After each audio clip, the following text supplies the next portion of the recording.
상상해보세요. 한쪽에는 2만 달러, 그러니까 우리 돈으로 한 2,700만 원 정도 하는 이란제 타격 드론이 날아오고 있습니다.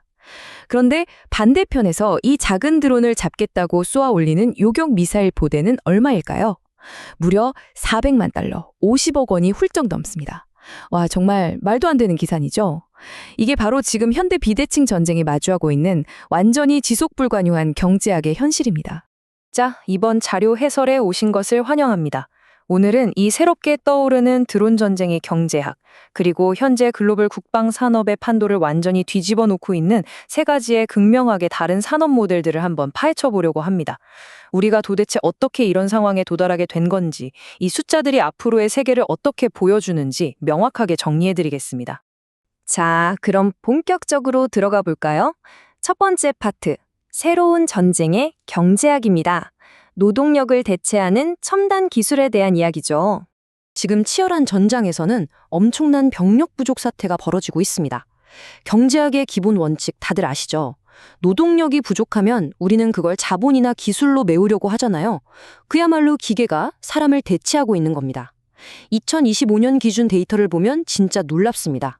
전방 타격의 무려 85%가 다른 무기도 아니고 바로 드론으로 이루어지고 있어요.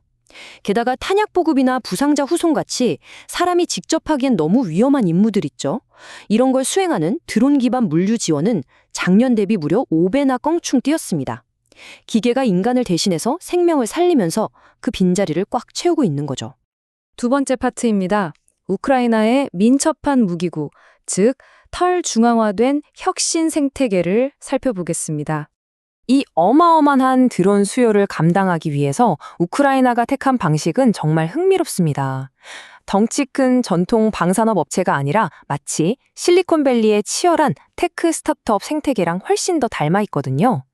이들의 피드백 루프는 말 그대로 미친 듯이 빠릅니다. 만약 드론을 날렸는데 성능이 별로다. 예전 군대 같았으면 이거 고치고 승인받는데 몇 년은 걸렸을 겁니다. 그런데 여기선 단 며칠 만에 드론을 싹 걷어들입니다. 그러고는 최전방에 있는 군인들이 직접 3D 프린터를 돌려서 그 자리에서 부품을 뚝딱 수정하고 곧바로 다시 실전에 투입해버리는 거예요. 연 단위의 느긋한 계획이 아니라 일 단위의 혁신이 실시간으로 팡팡 터지고 있는 겁니다.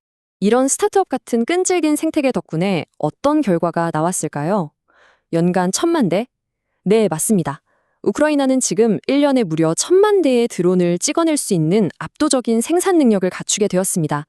절박한 필요가 어떻게 궁극의 혁신을 끌어내는지 보여주는 그야말로 경이로운 결과물이죠. 그럼 반대편은 어떨까요? 세 번째 파트, 러시아의 산업기계, 하향식 거대 국영기업 모델입니다. 우크라이나의 이런 날렵한 방식과는 정반대로 러시아는 완전히 다른 각도에서 이 문제를 풀고 있습니다. 우크라이나가 소규모 스타트업과 탈중앙화를 택했다면 러시아는 과거 거대한 소비에트식 대기업처럼 위에서 아래로 찍어 누르는 하향식 방식을 씁니다. 막대한 국가 예산을 쏟아부어서 시장에 좀 쓸만한 혁신 기업이나 하청업체가 보이면 그냥 거대 구조 속으로 통째로 삼켜버리는 거예요. 혁신 속도 자체는 좀 느릴지 몰라도 누군가 만들어낸 혁신을 그대로 복제해서 어마어마한 물량으로 쏟아내는 이른바 규모의 경제를 제대로 구축한 겁니다. 방식은 완전히 다르지만 두 시스템 모두 각자의 방식대로 확실한 효율을 내고 있는 셈이죠. 네 번째 파트, 유럽의 충격적인 무방비 상태 그리고 둔탁한 레거시 기업 모델에 대해 알아보겠습니다. 자, 여기선 질문 하나 해볼게요.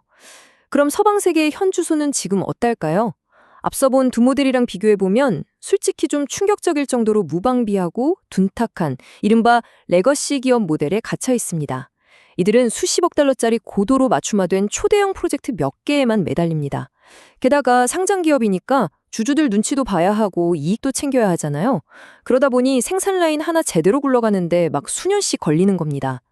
아까 우크라이나가 1년에 1,000만 대 만든다고 했죠. 그런데 미국의 연간 드론 생산량은 고작 10만 대 수준입니다. 이건 뭐 생산 속도에서 완전히 압도당하고 있는 거죠. 이 상황을 아주 기가 막히게 보여주는 충격적인 사건이 하나 있었습니다. 최근 에스토니아에서 나토 군사훈련이 있었는데요. 아주 작은 규모의 우크라이나 드론팀이 단 하루 만에 2개의 나토 대대를 사실상 전멸시켜버렸습니다. 나토의 그 비싸고 훌륭한 기존 시스템들은 드론 한 대 제대로 띄워보지도 못하고 이 새롭고 날렵한 전술 앞에 그냥 속수무책으로 당해버린 거예요. 새로운 시대의 전쟁에서 기존 서구 시스템이 얼마나 심각하게 뒤처져 있는지 명확하게 꼬집어주는 일화죠. 5번째 파트입니다. 우크라이나의 미래 자금 조달 그리고 유휴 생산 능력의 활용입니다. 정말 아이러니하게도 지금 유럽이 그토록 애타게 찾는 해결책은 이미 우크라이나 국경 안에 고스란히 잠들어 있을지도 모릅니다. 무려 400억 달러, 우리 돈으로 치면 54조 원이라는 어마어마한 규모인데요.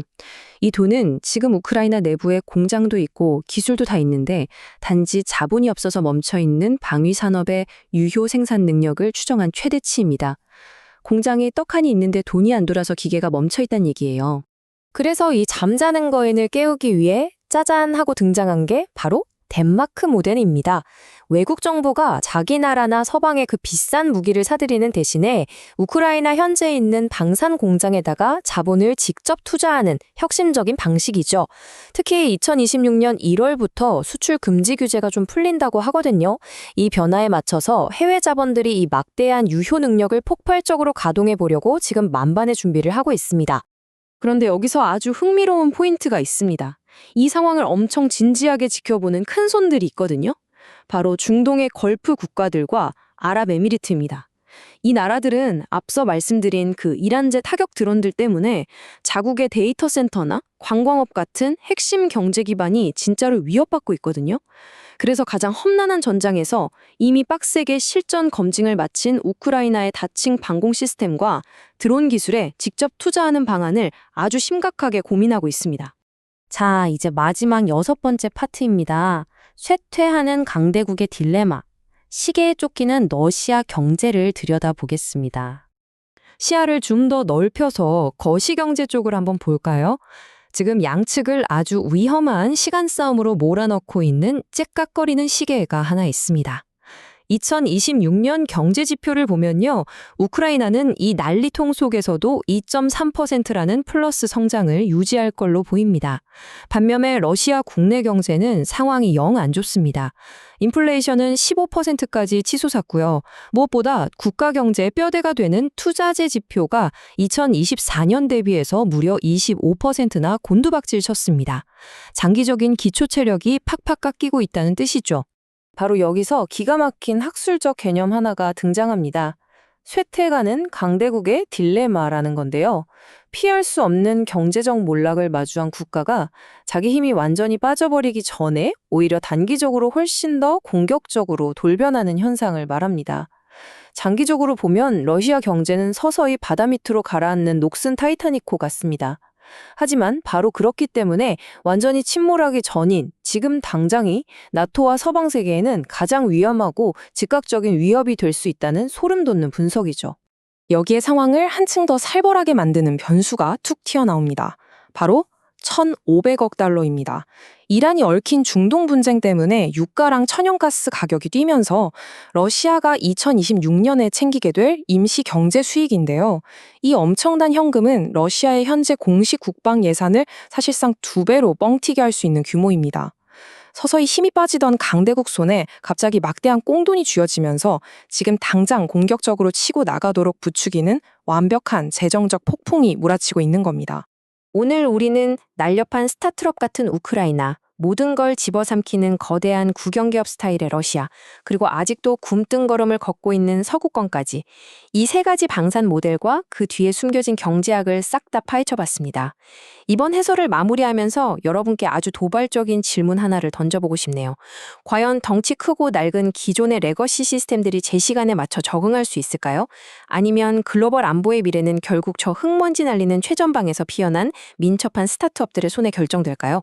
이 숨막히는 시간 싸움의 결과가 조만간 우리 모두의 미래 안보를 결정짓게 될 겁니다. 오늘 준비한 자료 해설은 여기까지입니다. 다음에도 뇌를 깨워주는 흥미로운 지식으로 찾아뵙겠습니다. 감사합니다.